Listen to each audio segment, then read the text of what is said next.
Breaking news Konda Surekha చేసిన వ్యాఖ్యలపై ఆగ్రహ జ్వాలలు వెల్లువెత్తుతున్నాయి. అటు సినీ ఇండస్ట్రీ, ఇటు రాజకీయ ఇండస్ట్రీ మొత్తం అందరూ కూడా కొండా సురేఖ వ్యాఖ్యలపై ఆగ్రహ జ్వాలలు వ్యక్తం చేస్తున్నారు. కొండా సురేఖ క్షమాపణ చెప్పాలంటూ లీగల్ నోటీసులు పంపించారు కేటీఆర్.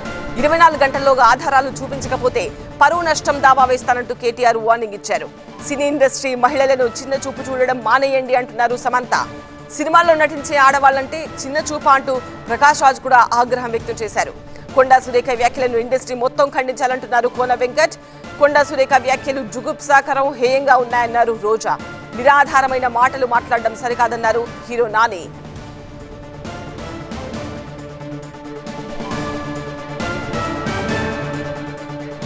కొండా సురేఖ వ్యాఖ్యలపై సమంత కౌంటర్ ఏంటో ఇప్పుడు చూద్దాం.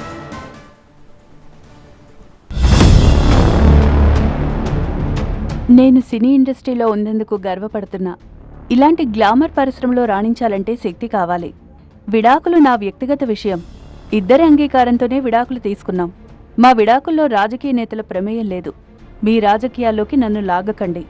నేనెప్పుడూ రాజకీయాలకు దూరంగా ఉంటా. మీరు గౌరవప్రదమైన మంత్రి పదవిలో ఉన్నారు. ఇతరుల వ్యక్తిగత విషయాల్లో జోక్యం చేసుకోవద్దు. సమంత.